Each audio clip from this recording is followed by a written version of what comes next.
Seorang remaja berusia 17 tahun di Texas, Amerika Serikat harus dirawat 10 hari di rumah sakit menggunakan alat yang menopang fungsi paru-parunya. Hal ini disebabkan oleh rokok elektrik atau biasa disebut dengan vape.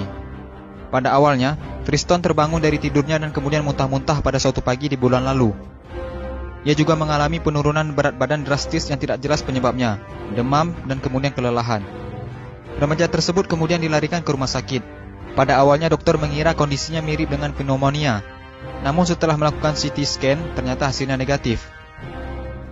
Kondisi Triston semakin memburuk, paru-parunya gagal berfungsi secara mendadak. Remaja itu pun harus diintubasi atau dimasukkan tabung endotrakeal melalui mulut atau hidungnya untuk menghubungkan udara luar dengan kedua paru-parunya agar paru-parunya tetap bisa berfungsi dengan baik. Seluruh tim medis mencurigai bahwa vape yang diakui oleh Triston telah dikonsumsinya sejak di kelas 8 diduga menjadi biang kerok gagalnya paru-paru Triston. Kami tidak tahu secara pasti apa yang dilakukan oleh Triston, namun ada laporan literatur tentang pneumonitis, hipersensitivitas akibat vaping, kata dokter yang menangani Triston, yaitu Dr. Suzanne Whitworth, dikutip dari Daily Mail. Setelah 10 hari diintubasi, paru-paru Triston kembali pulih, walaupun ia masih harus berjuang keras untuk bernapas dengan baik. Ia bahkan harus kehilangan 13 kilo berat badannya, dan otot kakinya menjadi melemah. Triston juga bahkan harus belajar berjalan kembali. Saya benar-benar diberi kesempatan kedua oleh Tuhan.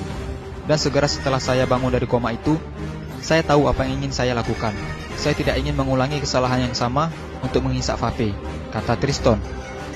Triston berjanji bahwa dia tidak akan nge-vape lagi dan akan menyarankan kepada teman-temannya untuk membuang vape mereka. Kenapa vape berbahaya? Kepala Badan Pengawas Obat dan Makanan atau BPOM Penny Dukito menyebutkan akan segera mengusulkan larangan penggunaan vape atau rokok elektrik. Hal ini bisa diwujudkan salah satunya melalui revisi PP nomor 109 tahun 2012. Penny mengungkapkan ada beberapa fakta ilmiah yang telah ditemukan BPOM sekaligus menjadi dasar usulan pelarangan tersebut. Ditemukan senyawa kimia di dalam vape mulai dari nikotin, propilen glikol, perisa, logam, karbonil, tobacco spesifik nitrosamines, hingga dietilen glikol. Nikotin sangat berbahaya karena berbagai penelitian juga melihat efek nikotin terhadap otak bisa menyebabkan kanker dan kecanduan. Propilen glikol juga sangat berbahaya karena jika dikonsumsi secara terus-menerus dapat menyebabkan gagal ginjal. Menurut laporan yang dipublikasikan dalam jurnal Investigate Medicine High Impact Case Reports tahun 2015. Memang vape tidak langsung memberikan dampak buruk bagi kesehatan. Sama seperti rokok, banyak orang yang tetap bisa sehat walaupun merokok. Nah, sebaiknya kita mulai menjaga kesehatan paru-paru kita dengan tidak menghisap vape atau rokok.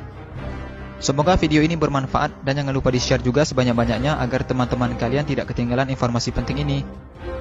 Dan jangan lupa juga sukai Mozaik Karim lalu klik tombol ikuti lalu klik sekali lagi tombol ikuti lalu pilih lihat dahulu agar kalian tidak ketinggalan video-video menarik lainnya setiap hari. Terima kasih.